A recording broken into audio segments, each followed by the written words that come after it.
3 million years from Earth, the mining ship Red Dwarf, its crew, Dave Lister, the last human being alive, Arnold Rimmer, a hologram of his dead bunkmate, and a creature who evolved from the ship's cat. Message ends. Additional. Loneliness weighs heavily on us all. Personally, the only thing that keeps me going is the thought that we are 60 billion miles away from the nearest Bernie Inn.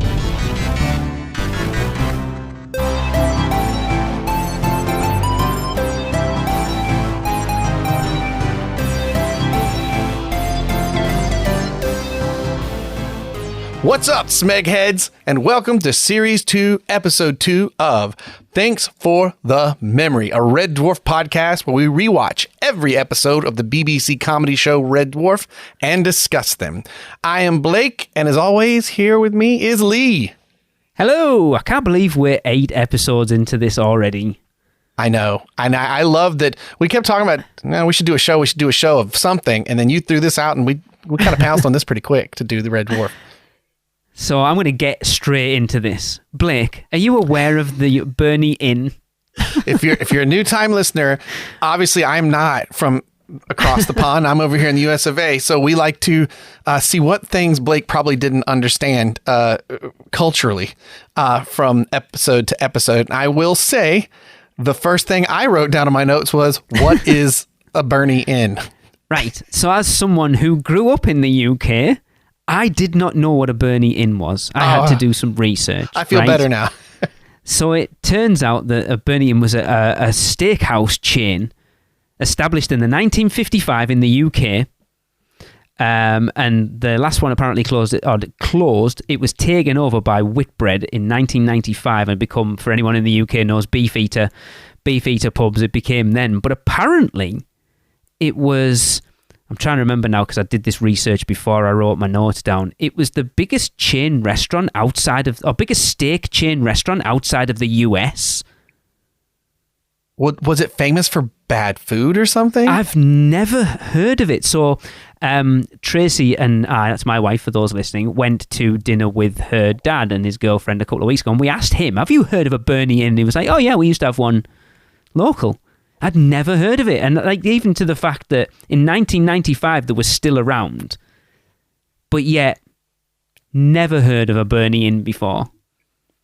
I didn't know if it was it literally an inn. I even wrote that down. Was he saying something I didn't? I had no idea what that was, and I was like, well, I'm not looking it up. I have to wait to find out. I'm guessing they were terrible. They had which to. Is why, yeah. Well, but then it seems weird that it was such a huge chain. I mean, Beefeater pubs over here are massive now. It makes me think of how people trash Arby's here now, because that one time back in the day, somebody got sick at an Arby's and it became a thing. Even though, you mean like Taco Bell? Yeah. And it just it became a thing, you know. And I was like, I wonder if it's like that. There's some really strange, like we're 8 episodes in, and the amount of really deep cut, strange references that have been in these episodes is just so bizarre. And they've had no one to tell them don't do that. You know what I mean? Like nobody overlooking things, being like, don't do that. Yeah, people aren't on Twitter going, what the hell are you talking about? What's a Bernie? Who the hell's Teasy Weezy? What are you talking about? You know, we need to make a list of these Teasy Weezy Bernie and all the things that we're like, what is this? And I don't know. You don't know. So bizarre. Teasy Weezy still takes the biscuit. Like, who the hell, even in 1988, had a clue what the hell that was? Yeah, at least the Bernie Inn is a contemporary to the 80s reference. Yes.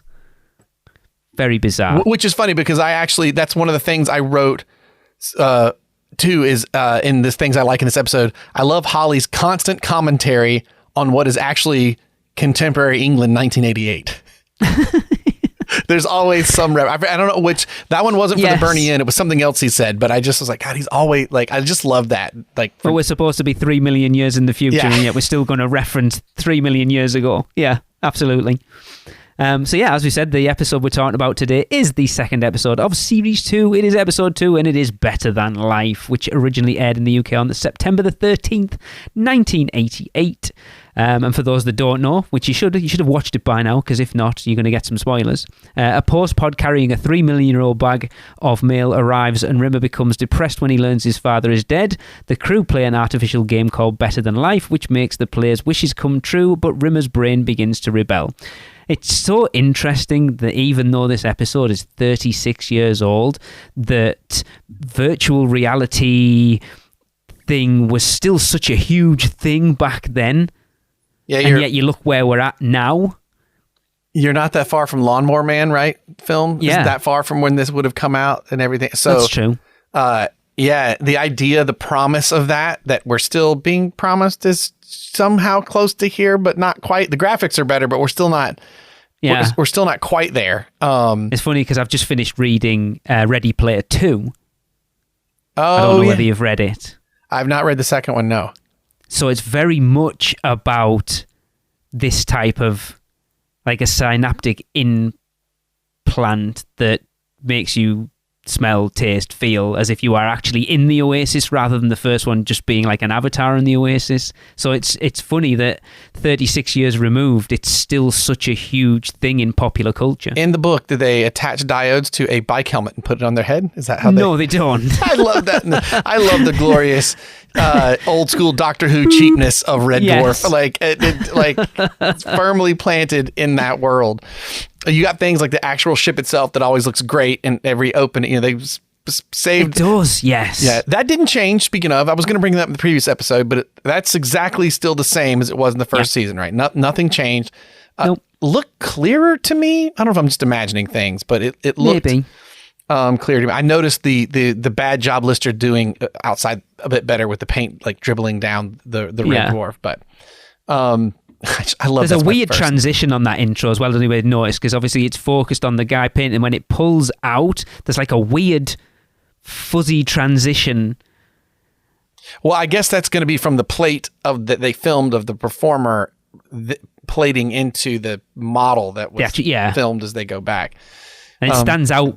I think it stands out more because it's fuzzy. Whether, like, if they'd ever did a 4K restoration, which they probably wouldn't, I wonder if it would make it look better or worse. Probably worse. They would probably do the Star Trek Next Generation thing and go back and redo all those shots. That would be my guess. They do some CGI thing. I know. But at least on the Star Trek, when you had the option, you could watch either one. I appreciate that. Well, I love the premise of this one, that it's a connection back to humanity.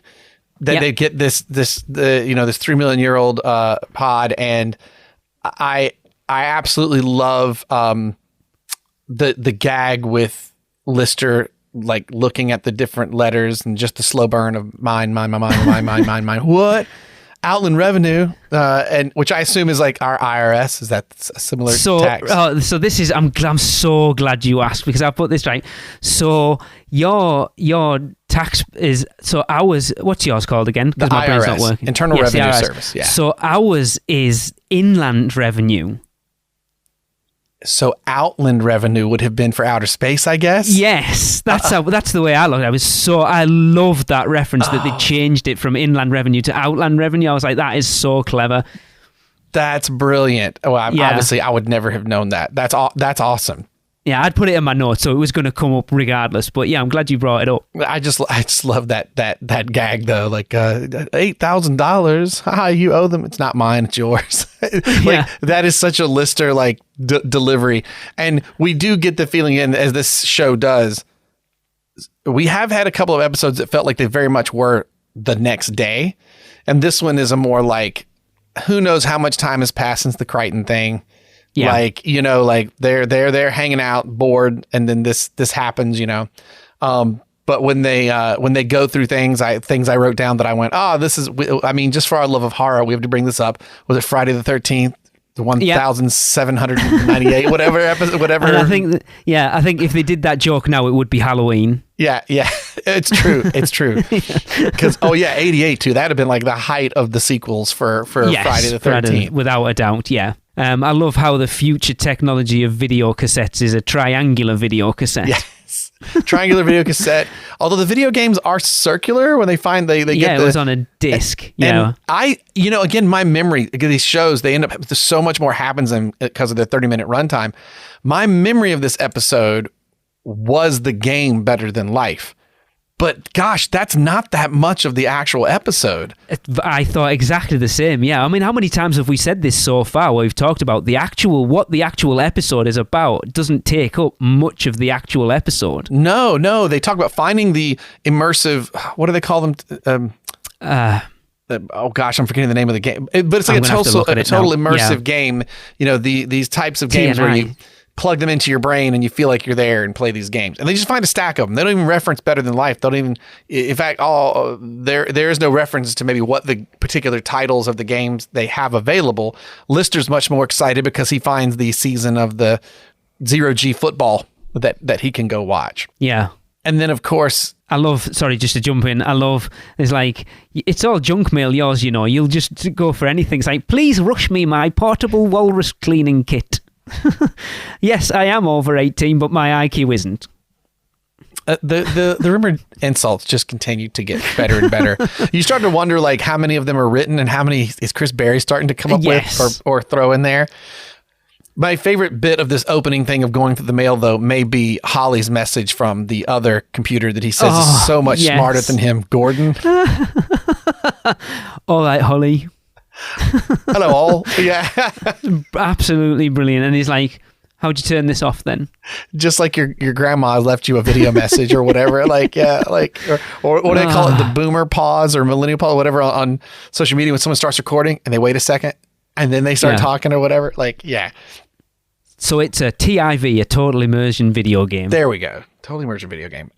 Does Gordon, the computer, show back up again? Because his face burned. I don't think so. No, because he's burned in my brain from a kid. Like, that little bit was so funny to me, and seeing another one of the computers. And it's funny that he's so memorable, but that's the only bit that he shows up in. And it's like the chance to lock horns with an awesome intellect. Like, he's like, pawn to king 6. Pawn. There's the little knobbly ones at the front. Like, that's a brilliant, cheeky. What do you say? Cheeky move, brilliant move, whatever. Like, who's winning, Hull? Well, he is really. That's the first move. See, the chess thing's going to come back into play in a couple of episodes as well, and I can't wait for that. I love that episode. I know we don't. We get them. We get a lot of we got to get a lot of Holly lore in this series. Yes. Like, there I go again, struggling. I cannot call it series first. I will always call it season and correct myself. I have to. The Scutters played quite a bit into this. There was like they're like little kids, the Scutters are, and they're supposed to be these things that help around the ship, but they're like little kids. They're saying they've got like all these Western posters up in the wall, but then I have to question, there was a thing that happened. Are we allowed to put that in 2024 when they're playing cowboys and Indians? Is that frowned upon now? It's funny. I mean, because like even the little cap gun pistol that one of them had, I had that cap gun pistol. Yeah. As a kid, I mean, and I remember going to like different museum historical sites as like in this time period of 88, where I would have been like 8 years old, and you could buy like Native American spear and a headdress, and your buddy could get a cowboy pistol or whatever. And I mean, even at like not Frontierland, what's the at Disney, the park, the campground, Fort Wilderness. As a kid, like going there around that age, around 5 or 6, that's the stuff you'd get. So it was interesting to see that. I mean, I don't know, because on one hand, you're saying that they're watching a bunch of John Wayne movies and weirdly obsessed with John Wayne, and they've got John Wayne posters like in their little closet. So I think it almost works because they're not really, they're worshiping those specific films. You know what I mean? And like, him. I'm more about looking at it from 2024 of like, can you have them referring to them as Indians? And when Rimmer goes, like, are you allowed to do that anymore? We were probably fine until Rimmer did that. Like, because I think you can argue, well, these weird computer things are like watching this, watching John Wayne movies, which were set at a time and came out at a time where that kind of thing was acceptable. So I get why they're doing what they're doing. And then Rimmer does that. I forgot about that. And I remember last night I was like, That's the spot. That's the spot where you probably can't do that again. I did have to reference when they're talking about when they're looking through the video. Oh, they've remade Casablanca. It's like really the one with, and I can't remember what her name is. And Peter Beardsley is like the definitive edition. Do you know who Peter Beardsley is? Yes. Who's Peter Beardsley? So he used to play for Newcastle, for Liverpool. Played for England when Gary Lineker was playing. Yes. That was one I wrote down to ask you about. I was like, I know that I should know this name. And it was a really don't. weird reference. And the interesting thing, I wanted to check, so I put the subtitles on. And in the subtitles, it said her name, so the one starring whatever her name was, I can't remember what it was, and then there was no name. So Peter Beardsley's name wasn't in the subtitles. That's weird. It just said the one starring whatever her name was and is the definitive edition. I was like, that's odd. So why call him out? Because he's not. I just had to double check. Like he wasn't in like any movies or anything. No, he was just a footballer. So just gonna drop in the joke there. Weird. Yeah, weird. And again, another strange reference. But probably in 1988, Peter Beardsley will have been a big deal. He was probably playing for Liverpool at the time. And like, let's be honest, Liverpool were the team of the 80s, so he'll have been a big deal at the time. So to drop his name in there, was like just a little nod. I just think I heard it and thought, well, maybe that's a performer. I just don't know. I'll find out from Lee who that is. Yeah, but that was one of my notes there. It was just weird that in the subtitles his name wasn't in there. It was weird because I just want to check that I'm hearing it right, that it is Peter Beardsley. So I put the subtitles on. Nothing. Well, so this episode feels like it is going to be about the mail pod. Yeah. Getting the mail. That's absolutely what it feels like this is going to be about. And then we get the bit I talked about a little earlier where they're back in their bunk room and Lister's like going through the mail. Then he gets the Outland Revenue Service and everything. and then he does, I don't know what you call this style of comedy or humor, but I flippin' love it. You see the joke coming from a mile away and I don't care. I love it. You have to be smart to play so dumb. And Lister pulls out a letter that is from Rimmer's mom addressed to Rear Admiral Rimmer, which I love, where he's like, yes, I told my mom I passed every exam I took. So at this point I should be commander-in-chief of the entire universe. Universe, yeah. But he reads it and he talks about how bad her handwriting is. And he's like, hey, I don't know if I should read this personal stuff. And Rimmer's like, go ahead. And you can just see like how pensive Rimmer is when he sees this from his family. And it's just like, it's like ripping a Band-Aid off. He just read it. I just read it. Tell me what it says. And the whole he can't read everything. And he's like, I'm sorry to say your father is dad. Well, of course he is. He's your father. Of course he's a dad. And he's like, oh no, it's an E. He's dead. Remember, your dad's dead. Oh, hey. Yeah. It's just his genuine. And again, it's one of those things where it's like, Lister stays sane by driving Rimmer crazy. And then this moment happens and you get those like, Lister's like a good deep down, he's a good dude, and he feels very bad about that moment that it happened. Yeah. And I love that. Did it say anything else? Only that he passed away peacefully in his Jeep. Sleep. Yeah. I love the pause. The pause is perfect. It says he only died peacefully in his Jeep. Sleep. That kind of humor. I used to play in these murder mysteries down in Orlando. I was like playing these characters that would they were either dumb or like they had just learned English or something. So they did all these malaprops. And I love that stuff. That makes me very, very happy. And I forget that we don't, it just seems like Rimmer's upset. We don't really get the clue in of what he's really thinking about it. And that's when we get our first shot of the observatory, which I remember as a kid threw me off because I didn't understand what I was looking at. This like tower where they're in this sort of glass. Yeah, like the observation deck. Yeah, and it's funny nowadays. Like I totally understand it. Like I understand what it is, but as a kid, I was confused by this thing. But we continue to get new locations that will be recurring in Red Dwarf. This one pops up a few more times, but he's in the observation deck, and I love that the hologram has got a fuzzy robe on. And he's out there just looking like he's thinking about the fact his dad has died. Although he addresses, I think, in the conversation with Lister, like, Well, I mean, they all are. It's been 3 million years, Yes. But, and you can tell Lister's like, yeah, but you just heard it. You can tell he's worried about him, only to get up there and find out, that Rimmer's like, my dad sucks. And I hated the fat, balding git. And you really get that, like, I mean, I think in the previous episodes, we've understood, like, his family was hard on him and, like, he had this, like, blamed a lot of stuff on his family or whatever. But this idea that got introduced in series 1 that continues to be built upon about, well, actually his family kind of really did suck, man. Like the gag about his brothers all had to be tall, so he put them on a rack and stretch them if they weren't. That's I had one of the best jokes was like, he used to give us astrophysics trivia at dinner time, and if we didn't get them right, no food. It's like, oh, how did you cope with that? I didn't. I nearly died of malnutrition.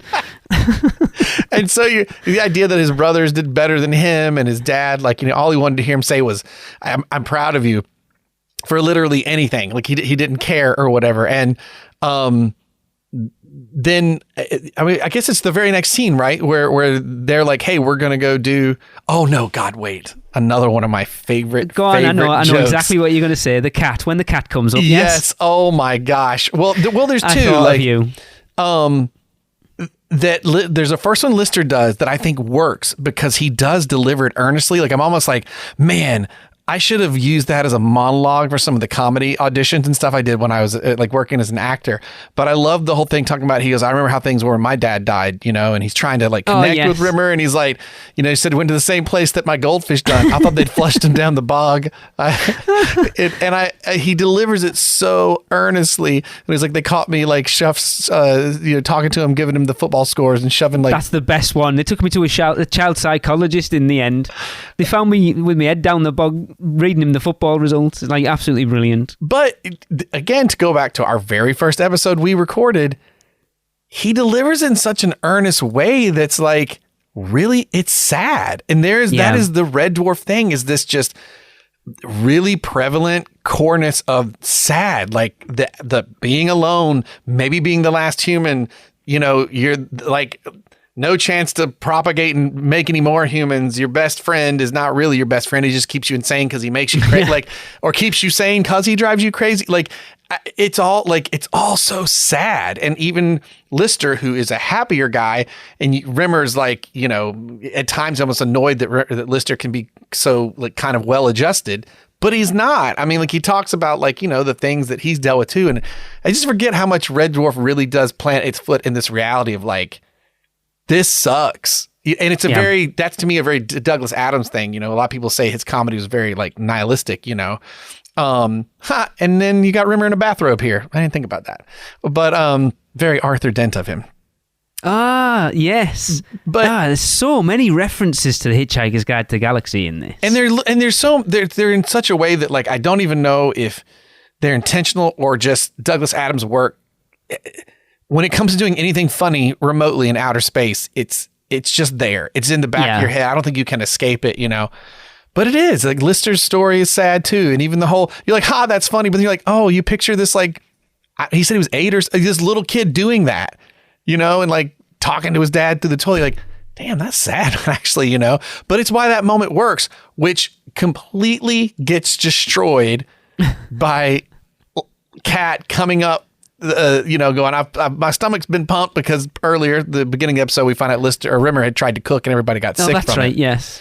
And Rimmer's like, or Cat's like, my stomach's pumped. I want some food. I'm hungry. And, Lister's like, shh, Rimmer's dad has died. And the Cat, I prefer chicken.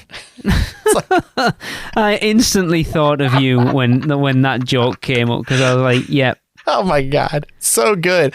Like, oh, and that is classic Cat. Again, I know he is just dropping jokes still, but there's something different in this series to me where he just feels like he's one of the crew now. Yeah, definitely this one for me. This was the one where he started to feel much more part of it, especially once they get into Better Than Life. Right, and he doesn't feel like it's like in the previous series where it's like they keep kind of actually going out of your way to show you like the way a real cat will like come and go through the cat door, And in this one, instead, you've got like he's always there. You know, he's not just like coming and going. He's starting to stick around more, you know, and it feels that way. But I prefer chicken. God, Danny John Jules, my favorite. I love when we go back to, they start watching the news because they've got like 3 million years of news. And it's Groovy Channel 27.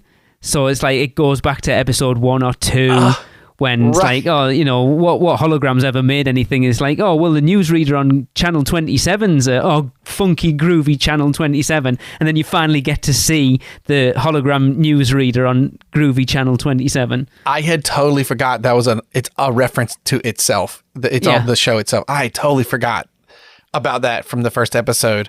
I think I alluded, speaking of first episodes, to this in our first episode, where this show is so imprinted on my brain because at a young age, it really introduced me to a style of humor and comedy and like the way of looking at the world that I just didn't think you could do, especially growing up down south in the Bible Belt. And the joke that blew my mind as an 8-year-old or 9-year-old, whenever I first saw this, was for Groovy Channel 27 when she's doing the report about they've discovered the original first page of the Bible where it says all characters within are fictitious, and any reference to, like, you know, it does that thing that's the beginning of every book where it's like, you know, this is fictitious. Any similarities to any person's living or dead is purely coincidental. Can you imagine? Brilliant. Can you imagine if a TV show made that joke today? I think how much crap they would get on Twitter about it, though. I think it depends where it hits, right? Like a Rick and Morty type thing all day long, right? Yes. But this is more of like a standard sitcom that was happening, you know, for average audiences or whatever. And just as a Southern kid in the USA, it blew my mind because I didn't realize you could make jokes involving the Bible. Like, that's how, like, a country and Bible Belt I grew up, and I was like, this is amazing. And then, of course, as I think I'd mentioned in previous episodes, shortly after discovering Red Dwarf, I came into The Hitchhiker's Guide to the Galaxy and started reading, and just continued to open up all sorts of venues for comedy and how you can approach things, let alone then you've got Monty Python and the Life of Brian. Exactly, that's what I was going to say. Then you've got Monty Python, who can make an entire film about it and get absolutely slaughtered for it, to be fair, but it's funny, I forget how much at the time they did. They got totally nailed for it. Oh, it was banned all over the place for it. Yeah, let's not get into that. I don't want us to get cancelled. I may have to go back to that one. I haven't seen that one in a little bit. Oh, it's so good. It is the most eminently quotable Monty Python movie ever. I adore The Life of Brian.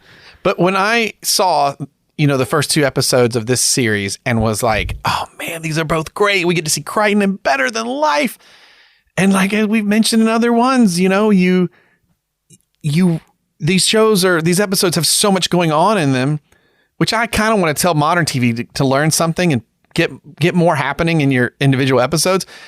The Better Than Life is, you think maybe what, like 30% of the episode? Yeah, it's not much. Yeah, it's not half. It could even be a quarter of the episode. But I like that. Yes, Lister and the cat want to go play some total immersion video games, but, you know, he does go back, Lister, to get Rimmer to play. And like, I'm sure he obviously probably wouldn't wanna, but he does because he knows like kind of the headspace that Rimmer is in. And it's only through Groovy Channel 27 where there's a convenient report, just like in modern TV, where I wonder what I'm gonna do, and the news then says something, you know, and about how total immersion video game Better Than Life has, you know, could bring your wildest dreams to life. And then he's like, hell yeah. Yeah, and then goes in and then they have to look for it and find it. Like, they weren't even gonna play that, right? They just were gonna play one. And those glorious Doctor Who looking bike helmets, foam bike helmets, or even maybe it's just the interior of them with the little diodes on it, and they put them on and they're standing up. Now, we've said it before, and again, Better Than Life also comes up in the books that I'd read too. It is a theme that's used again in other Red Dwarf media. But I think Better Than Life is a book to itself, isn't it? Yes. Yeah. But this idea of a total immersion video game being an episode, they turn around and do this again in a few seasons and do a brilliant episode all around a total immersion video game. Like I say, my memory of those future episodes is so fuzzy right now. I don't remember that. That one, might be one of my favorite episodes too. Okay. In fact, it has I'm one excited. of my favorite Crichton quotes that I quoted in the previous episode. But so they do stuff and they bring it back, and it's just funny. I hadn't, obviously didn't think about it as I've seen this before. I haven't looked at it through the lens of analyzing these things or anything, but it is fun how they come say, hey, well, this exists. I mean, look, how many times in the Star Trek Next Generation did they go into the holodeck and something messed up? Exactly. Yeah. Yeah. So whatever. It's a sci-fi trope. And I love it. But Better Than Life happens. And I don't know about you, but is it like a whoa, they're in a real location. They filmed a thing on Earth, like for real, like our planet. They filmed something because we talked about, new settings in the previous episode as far as like set pieces, but in this one, it's a place in real life, and on a beach. They film on a beach, and it's funny. I was watching the beach, and I was like, "Is this beach meant to look really nice? What do beaches in England look like?" And I realized I don't have a good thought of that in my head. So I'm going to go into the trivia at this point then, because that beach is not in England. Oh yeah. So according to the trivia said it was the first episode to feature scenes shot on location. Like we've said, the beach scenes were shot on Rhyl Beach, which is in Wales. I've been to Rhyls. It's all right, I guess. It's a tiny little place. And they were filmed during cold, cloudy weather. Craig Charles and Danny John Jules kept shivering during a scene in which they were meant to be sunbathing on the beach. So the scene was rewritten to take place on a golf course, which we get to later on. Director Ed By convinced the crew that sunshine could be added in post-production, but this was not possible due to the show's small budget. Sunshine effects were eventually added in the remastered version. That's interesting that they actually went and did like a George Lucas remastered version of these episodes. We're going to have to try to I've never seen any of those, so I don't want to see them my first rewatch. I'd love to see them how they were, but I would like to see. So that means as they get there in Better Than Life, I love that they kind of walk through this forested world, and then they step into another door, and that takes them out to the beach, which is an interesting design choice. You could have just done the one, but I don't know, kind of liked it, like you're stepping in through this video game. See, I wonder, we used to have a game show in the UK. I don't know whether you ever got it in the US, called The Adventure Game. We didn't have The Adventure Game. At least it doesn't ring a bell. So look it up. It's very strange. It was like a weird alien game show thing. It was very odd. And it will have been on around the time that Red Dwarf came out. And it's funny that I've put in my notes that a lot of areas in this, especially that sort of transition area to Better Than Life, felt like the adventure game. Oh, wow. Look at that. Even just looking at some of the pictures, like, yeah, it's got a very sci-fi thing to it. But with like the plants and stuff, it felt very much like that. It was a very strange game show. Wow, that's wild. Now I have to go through and look at some of these videos. I did love that, like, when they get there, that means that beach is freezing cold and everybody is like, it's better than life. And Marilyn Monroe walks by. She's kind of giving the cat the eyeball. Marilyn Monroe. Yeah, I love how, once again, Rimmer gets it wrong and calls her Mary Magdalene. What's her name? Mary Magdalene. God, that is a brilliant, And sort of following on the Bible pun from earlier as well. Marilyn Monroe. And then she's into the cat, which of course she is. And he even says as much. And then Rimmer sees his hero, his favorite fascist dictator, Napoleon, which means that poor actor was freezing his butt off in the ocean, standing there if it was that cold. I have to point out, I don't know whether you know who she is, but the girl who plays Marilyn Monroe is Debbie Ash. So she's not particularly famous. Her sister, on the other hand, was quite a famous actor over here, Leslie Ash. And I don't know whether you ever got I know you had a US version, but I don't know whether you ever got the British version of Men Behaving Badly. Oh, I know. I mean, I'm familiar with that property, but I don't know that I've seen that. So Leslie Ash was in Men Behaving Badly, and that's her sister. So I was just like looking up, thought it was quite interesting. I did not. I know I've seen. Nope, I have not seen that show. Not the British version. I'm sure they did make a US version of it. I know that. And the only thing we did that was okay was The Office. We don't usually do the versions our coupling was wretched. No, you're right. The In-Betweeners is bloody awful as well. Oh, God. Right. Jeez, I forgot about that. Yeah, that's also pretty brutal. I love the British In-Betweeners is one of my favourite sitcoms ever. I rewatch it religiously. I love it. And I caught one episode of the American version and it was bloody awful. I can't wait. Can't wait till we get to the Red Dwarfs pilot for the US version. Woof. We get from our last episode, we get a follow-up double bird salute as they're like, how do the computer program shows up and says, welcome to Better Than Life. The restaurant's just a couple miles down the road. How do we get there? Any way you like. And Lister puts his head to it, gets a not a dirt bike, but a motorcycle. And then him and Kat hop on it and then turn around and flip Rimmer the bird and drive off. Right. So I love that we have been leading up to Rimmer, or Lister feeling bad for Rimmer and like, oh, this is, it's a rough situation. He's found out about his dad. Hey man, you want to come play this game with us? And he's like trying to help, but then he gets that motorcycle and he just turns around and is like, nah. Yeah, see ya. So great. And it's almost like, hey man, we wanted you to come play this game, but you can do what you want to do. It's fine. You don't have to stay with us. You almost get like that vibe. And then Rimmer's idea of like, what can I imagine? And it's like a Robin Reliant, like the worst. They don't even make those 3-wheeled cars anymore. No, the ones that were, if you're from the US and don't know the name, but you've seen Mr.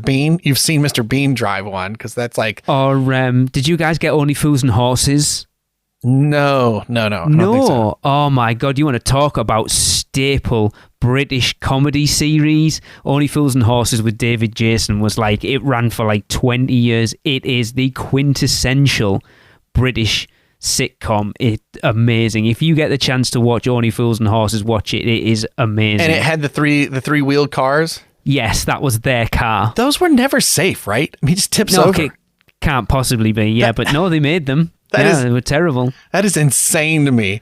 And then he thinks some more. Looks like he pulls up like a 60s or 70s Corvette that looks like. I think it's an E-type Jag. Oh, okay. It's got the flared front wheels and what have you. Blake, we don't have Corvettes over here. Fair enough. My brain went to Corvettes. True. We might do now on import, but certainly not back then. Fair enough. That was the shape of it. I went, oh, is that a Corvette? Yeah, it's a Jaguar. A Jaguar to you Americans. Yeah, not a Jaguar. Yeah, a Jaguar. Jaguar, man. That's a Jaguar. That's what that is. All I know is it's something that a friend of mine's dad had a Jaguar, and I got riding it twice because it broke down all the time. That's all I know. About them. Yeah, he hated that thing. Like he loved it, but he hated it. He was in the shop all the time. And Rimmer gets in that car, and then we get, because we've had the name Magruder dropped several times, kind of intimating that that's like maybe who he lost his virginity to, and maybe the only time he has known a woman. Is that how it was put in one of the previous episodes? I think it's actually explicitly said in this episode, because when they get to the restaurant, Lister points out that Rimmer can touch stuff, and he's like, "Why do you think I was late?" And then he says, "Twice in one lifetime, I'm starting to turn into Hugh Hefner." I love how he admits what he wouldn't want to admit, but he's so excited. It's here in the trivia. The features the only physical appearance of the often mentioned character Yvonne Magruder, although she does feature as a hologram in an earlier episode. Does she? See, I put that trivia in there. I don't remember seeing her as a hologram in something. When would that be? Not in an earlier episode, unless. Did they cycle through any people when they were doing? I don't think so. I don't think so either. I have to go back and look. I don't remember that either. Yeah, it's Kachansky shows up, but not Yvonne Magruder. Not Magruder. And that name is even great. I just love that. And we also at this point, he gets in the car with her. He joins. He goes to this restaurant that the cat and Lister are already at, and I love the pan through it. And we keep bringing up Guardians of the Galaxy. We keep bringing up the Hitchhiker's Guide to the Galaxy. That restaurant is so restaurant at the end of the universe. Oh yes, to me, especially the kind of the BBC TV version that was, I think, prior to the book. Wasn't it the radio, BBC Radio, Hitchhikers, then the BBC, then the book, or is it the radio, the book, then the BBC show? It's something like that. I know the books. I don't know. But it's a very, because there's even alien type people in it, which we don't have aliens, but this is a video game, so that it works. But it's got that vibe to it. And he orders his vindaloo. It's like a shrimp vindaloo. But it's something weird. He's like, I never thought I would eat anything this classy. Yeah, because it's shrimp. It's like shrimp. It's a shrimp vindaloo because he thinks shrimp cocktail would be posh. And he orders his Dom Perignon with the pint glass. And a pint glass. What are those called? That's the pint mug is like my favorite kind of like pint glass. I love those. It's just a pint. It's because for us, we get a pint. It'll always be like the taller glass, and it's not that dimpled mug. Yeah, we don't really get them over here much anymore unless you go to like a real sort of backwoods country pub. They're not about much anymore. Oh. You order the old man beers that are like pumped. Yeah, I don't pumped with know what they're actually called. What's that called? When they draw it, like when they actually pump the beer out of the tap. Draft. The draft, but it's not not draft like where it's powered by CO2, but the one where you have to pump it. Oh, I don't know. It's a pump then, isn't it? I should ask my son is currently downstairs who works in a bar. He would be the perfect person to get up on here at this point. Pull draft? I should know this because I used to be all into brewing craft beer and stuff. It's like a pull draft. There's a term for it. Anyway, it's less carbonated. It's old. I was told when I ordered one when I was in Scotland, my friends that were there were like, why are you getting an old man beer? I was like, what do you mean? He goes, well, old men get them because they don't burp as much. I'm like, we can't get these pull drafts in the U.S. That's why I want to try them here. And they made fun of me for having what they called old man beer. Anyway, but it was in a tempered glass, and it's a tankard. It's a glass tankard. It's a tankard style. Glass tankard. All I know is I was super excited because I got one, and when they put that in front of me with that style glass, I immediately thought of Lister chugging a beer and then slapping this thing on his head.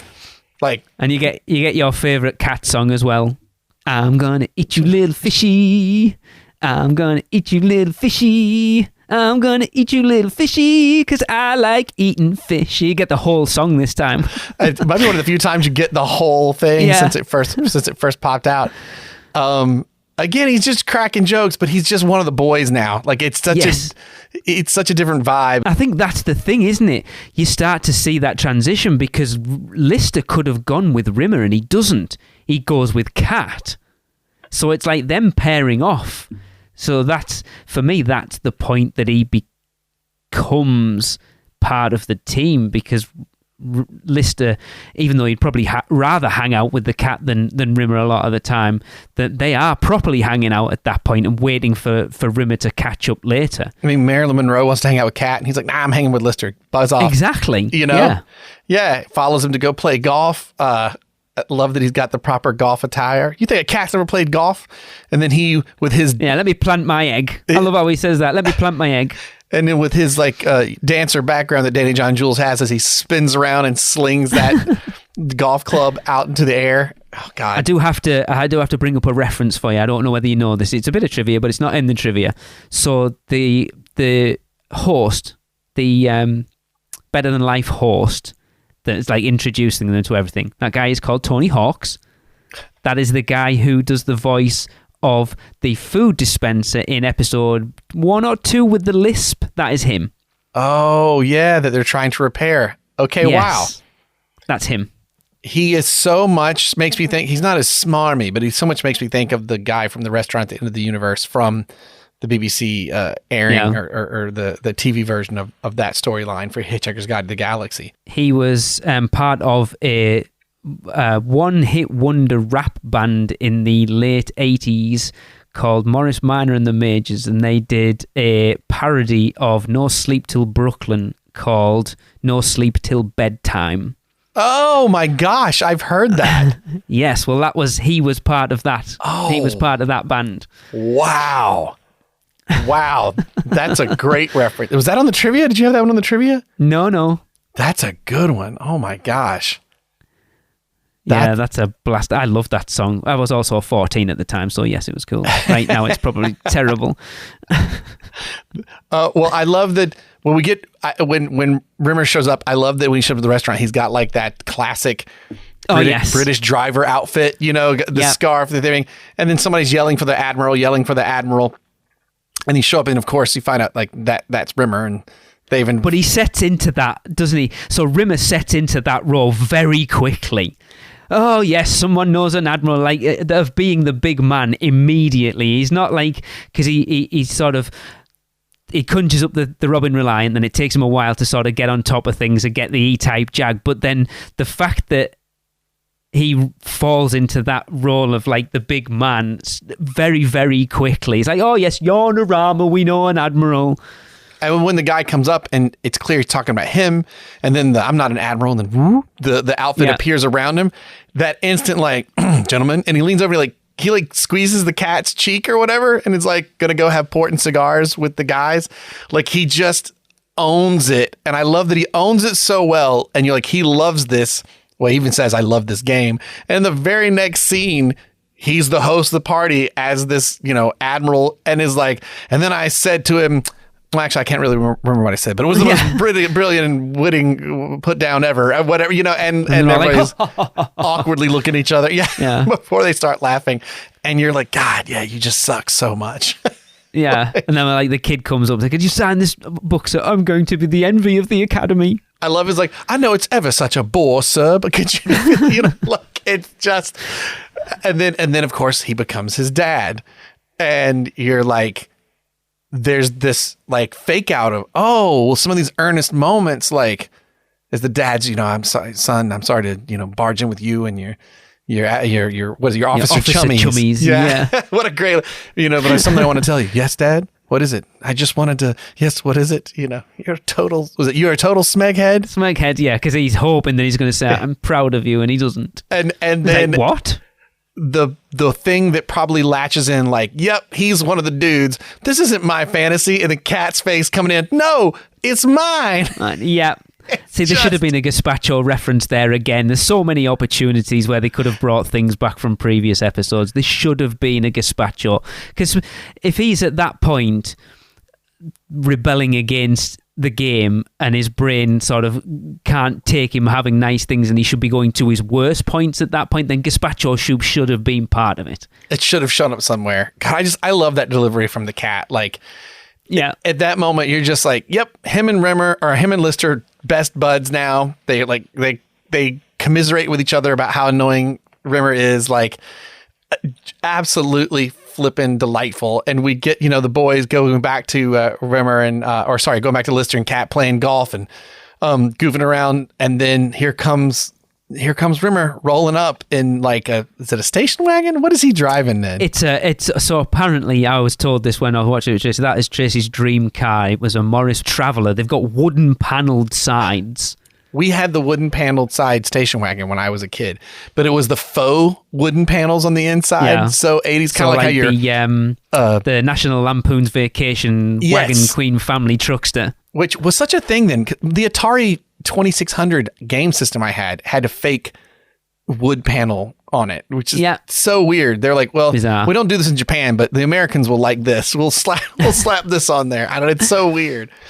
I have to say, though, just before we get into that, a very British trope that you probably didn't even notice, and I must admit, I only caught it on my third rewatch of this episode, that when Holly comes rocking up on his little motorised trolley that he's on, that he's got a knotted handkerchief on his head. That was a very British thing in the 80s, that rather than wear a cap or whatever, when you were on the beach, you wore a knotted handkerchief over your head to stop the sun.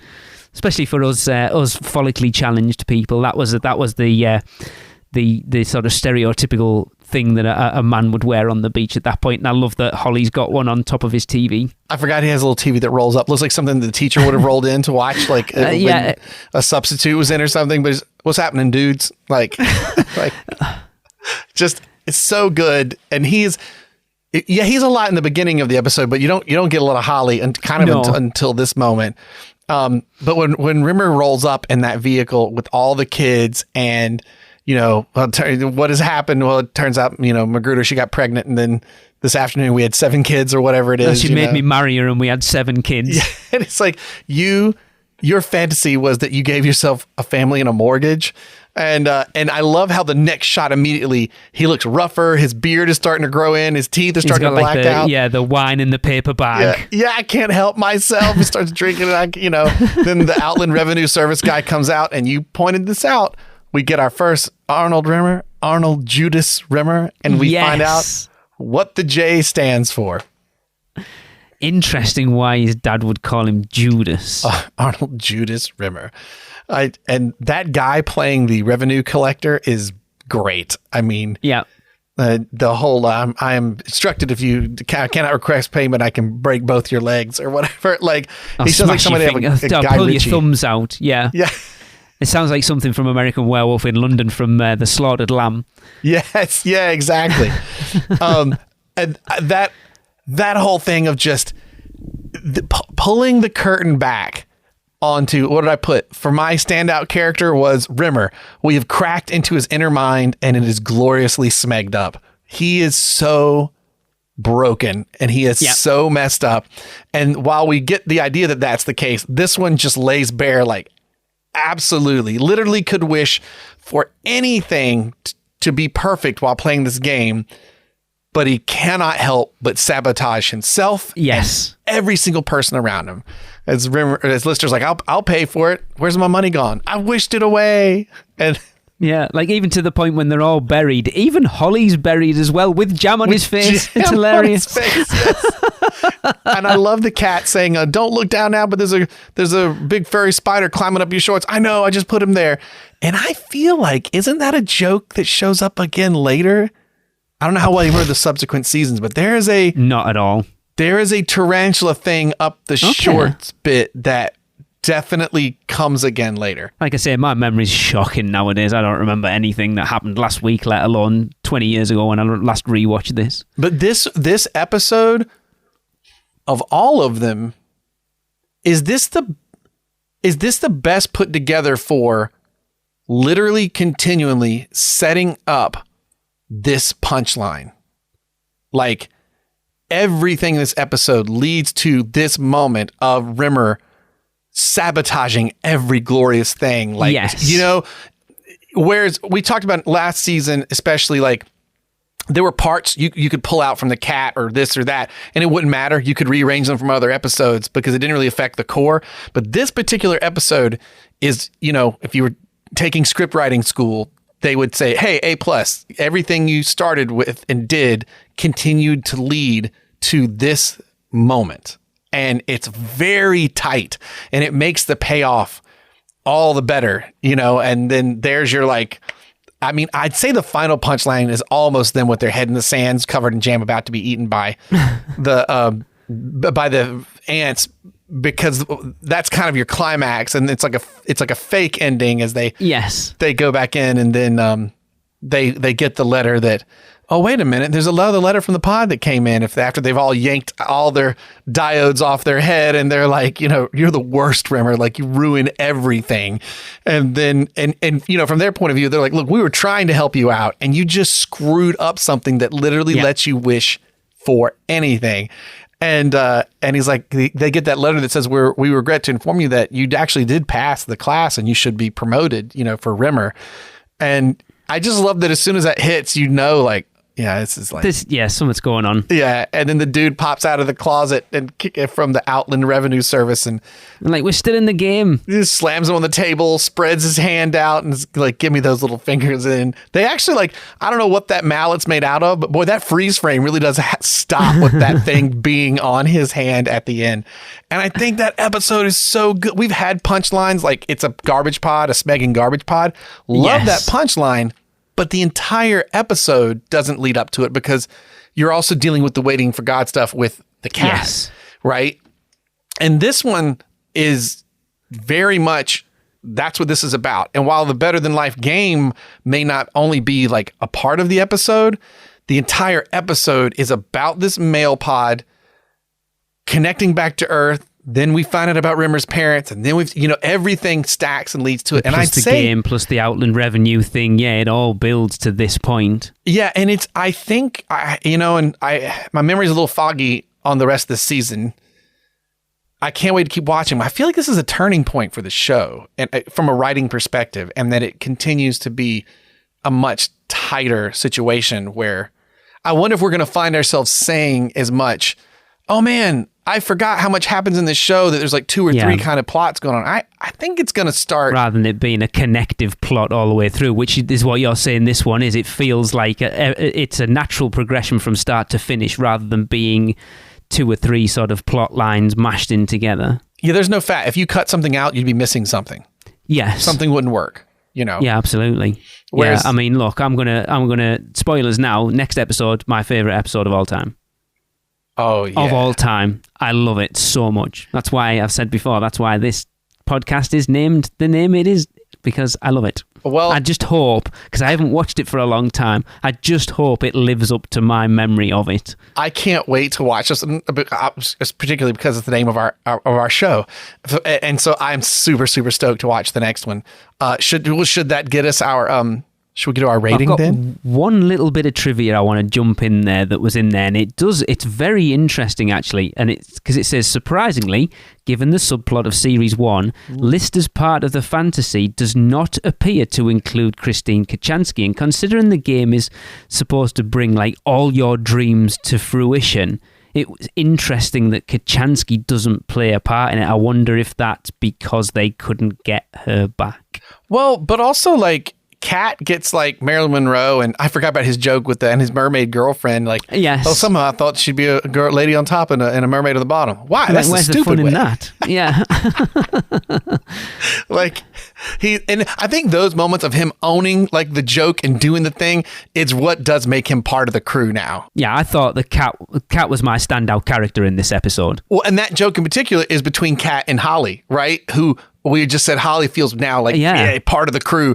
It really does feel like the boys from the dwarf is like starting to exist like right here, you know. But you know, it's an interesting one to pull out because all of Lister's dreams are motorcycle, fine dining, like a comfy... Well, fine dining with a Lister twist. Yeah, but like a fine bed. Let's go play some golf. And like the finer things in life. And the Cat's getting the like Marilyn Monroe and you know and his mermaid lady. It's funny, like Lister, regardless of whether it's Christine Kochanski or not, there's no like romantic thing at all for him in this game. Which when you consider how obsessed he is over her, right? And now I'm gonna be curious to see if she. I don't remember. I don't think she does. If she Kochanski does come back, but not. See, I don't think you've seen the series where she comes back in it. So it's not Claire Grogan, but Christine Kochanski does come back in like season 8 or 9, I think. No, I have seen that series, and the original Christine Kochanski does. I feel like make one more appearance in a weird alternate universe flashback thing where she's got she appears like on a screen and you're like, hey, it's the original one.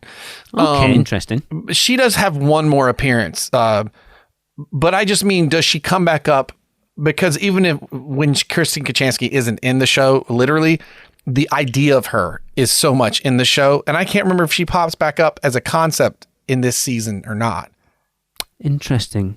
That will be interesting to see moving forward because, yes, she's not mentioned for how big I think you've brought it up before, for how big a plot line she was through the entire of Series 1, for it not to be mentioned in the 2 episodes that we've watched in Season 2, where, from this bit of trivia, she would have been quite easily brought into it, for not even be mentioned. I wonder if he kind of drops his dream of Fiji and Christine Kochanski because it can't happen. Maybe. I don't know. There's another dose of sadness for you for Red Dwarf. Has Lister already given up on that? Which is kind of funny. I think like when she does come back in, I think that's what's interesting. It's like, oh, wait a minute, I'd given up on all this. You existed, you know what I mean? Like, so, which has its own twist. But interesting. What's your, or I guess I'll go first. I think I asked you on the previous episode. I gave this, and it's so funny because I feel like I was the harsher person last series, and I'm being very positive out the gate on this one. I gave this a 9 out of 10. And wow. Here's why. There is a little bit of rose-colored glasses in the sense that I remember this episode being the thing that made me go from, this is neat, this is interesting, it's different, it's quote-unquote exotic for this dude growing up in the country in North Carolina. Like, but this episode made me fall in love with the show. I became a fan of the Red Dwarf because of this episode. Right. Just I think you got a little more weird in the sci-fi. Here's video games that you're virtual reality, and I don't know, the guys flipping Rimmer off. That image burned in my brain as a kid. As soon I couldn't wait to see it again. Like I knew, and I hadn't seen this episode in a long time. But this particular episode made me fall in love with the show. So it's a 9 out of 10. It's probably more like a 7 or 8, but in my heart, I'm going to be very disappointed to what you give the next one. Then for me, this is a solid 7. I know what's coming. I enjoyed this episode. I know we talked about when we finished the last episode of season 1, Me Squared, that we were excited, looking forward to season 2, and just having a quick look at what episodes we've got coming up this series, and looking and going, oh my God, they all look like bangers. I've been slightly disappointed so far. I've enjoyed them both, don't get me wrong. But I think I had rose-tinted glasses for them a little bit more than I thought I was going to, which is worrying me moving into what I have always pegged as my favourite episode of all time. But it was you definitely, I agree with you. You're really starting to see that coming together of those characters to be. It was always for most of series 1.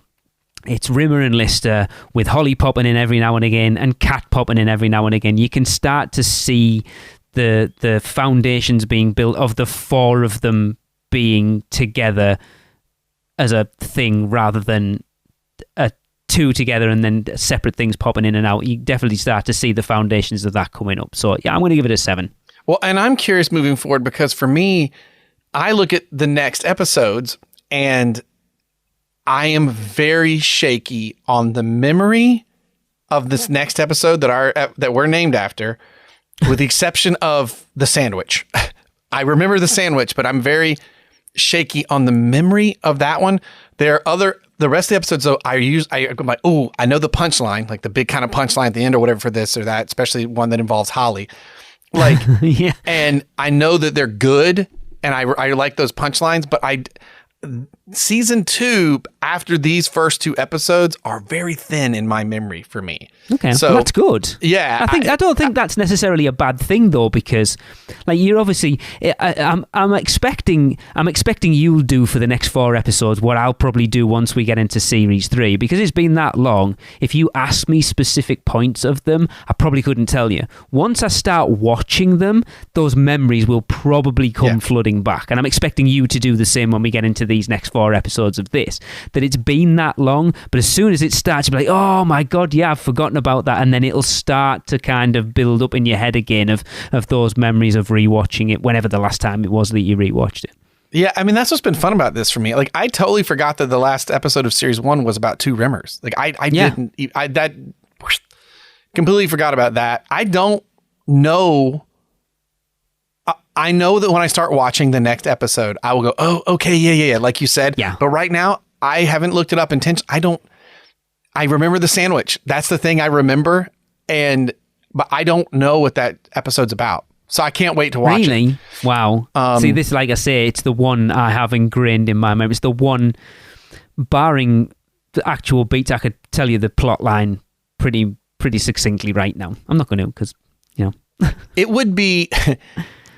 Oh my God, this would be crazy work to do, but it's almost like as I do, and I'm realizing as I'm scoring these, I went, oh, this is too high, but I'm really enjoying these because I really see it coming together and I'm enjoying it. And there are other episodes that I love and I want to score those even higher. Yes. But it would be fun to, I don't know, maybe when we're done with all this, I'll sit there and go, what would I actually rank these at now? Now that I've seen all of them together, you know what I mean? The only way you'd be able to do that properly is literally sit and watch them back to back from start to finish. I mean, when did you say you were coming down to a visit in the States? Can we steal you away from your family vacation? We'll just take one long night, grab some lager and some ciders, and just hang out and order some Vindaloo in, and we'll just knock them out. That would be fun. Oh my God, that'd be amazing. That's what we need to do. Is when we get to the end of the show, we wrap up all the episodes. That's what we should do. We should plan a trip. Me up there, or you over here, and we'll do a hangout. live But I think it's reaction. interesting that both of us, like I say, we're not. It would be a very different show going into these, knowing them all explicitly, and I'm kind of glad that we don't. I'm kind of glad that the two series that I have the fullest memory of are the ones that are the vaguest for you, and then moving forward, that the ones that I have the vaguest memories for are the ones that you probably have the fullest memories of, and I think that's going to work in the conversation, and I'm actually looking forward to more getting through series 2 into the ones that I have less of a memory of. I agree completely, and I'm very foggy on details. The one that heavily involves a Holly thing, it's in this series. I remember that one very well. I'm very foggy on the details for the rest of this series, and then 3 I am a little spotty on as well. Okay. I remember I haven't looked forward to see what those episodes are, so I don't know yet. So I'll I can't probably see them. This has been, I mean, talk about like doing this show is not work at all. It's delightful. It's given me an excuse to do this again, and I'm loving the deep dive so far. And you know, one of the last things I'll say about this episode too is just like, God, I never thought about it before until we started doing the show, just how rooted in the reality of sadness and loneliness and isolation this show is. Like, and it's where so much of the humor and comedy comes from. It's wild. But you do imagine this is probably how you'd stay sane. Probably. Yeah. It's so good. I think that's why it works. Oh my God, I love this episode so much. I think it's probably that thing as well, when you've got to think that, yes, it's 3 million years down the line, but the pair of them are still young, that they're probably still dealing with the fallout of all that's gone on in their lives as well, because they haven't reached that 40, 30, 40, 50 years where you kind of accept what's happened to you, put it behind you and actually move on. They're still dealing with that because a lot of it's probably still quite fresh in their memories, even though we're 3 million years in the future. To them, it isn't 3 million years in the future. Oh yeah, for them it's still whatever 5 months later, however long it's been since they woke up or he woke up. Yeah. So it's probably still quite fresh, and having to relive those memories again, it probably will be a tough going through those things, especially like talking to each other about it, bringing it all to the front of their memories is, yeah. And I do know the show will take a shift at some point where it becomes like dealing with what you just talked about, and then the show will shift as they become like, well, this is just our new lives now, and trying to build what does that look like. And I can't remember where that shift starts to happen, but that shift will come. Where like it's more about surviving in what they're in, as opposed to let's play a better than life game so I can enjoy things I can't anymore. Do you know what I mean? Like so, and a lot of that will come out of when we get our buddy back from the first episode of this season. So, but I think does that get us to the end of this episode, Lee? I think so. And I was dangerously, because what I wanted to instinctually do is start talking about other episodes in the future. I'm like, well, I got to stop. We have to stop. I can't wait to do a retrospective after the final episode of the final season to go back and just have a whole wrap-up episode. I don't know. That'll be a blast to do. It's going to be so bizarre when we get through all of this. Especially, like I say, I'm excited to get to those final series that you haven't even seen. Oh, I know. And it's been so long since I've watched them. That's what I'm looking forward to. That's going to be... I'm looking forward to all of it. I'm just looking forward to all of it. I know. Same here, man. I look for you. It's made my day. I was excited to put it on the calendar. It's awesome. Well, that will bring us to the end of the podcast and the end of episode 2 of series 2. Yeah. Be sure to follow us on Facebook and Instagram at Dwarf Memory, and Twitter at Dwarf_Memory for all show updates and whatever crap we decide to post. And please subscribe, rate, review the show wherever you can, and email us your comments and thoughts to dwarfmemory@gmail.com. And that next episode that I have alluded to will be Series 2, Episode 3, Thanks for the Memory. So make sure you watch it before you listen to our episode, because that is one you do not want spoilers before you watch it. Bingo. For definite. So, hey, Blake, what's that? It's a letter, and it's for me. Dear Sir, due to a computer error, you were wrongly informed that you had failed the astronavigation exam. In fact, you passed with honors, and you are hereby promoted to Navigation Officer First Class. We enclose your pips and insignia. Smegging hell, who said you was a loser, eh? Who said nice things never happened to you? I did. Oh no, we're still in the game! You certainly are. Now what about my 18 grand? Come on, it's bone crunching time, me old China. Now wear those little thummies.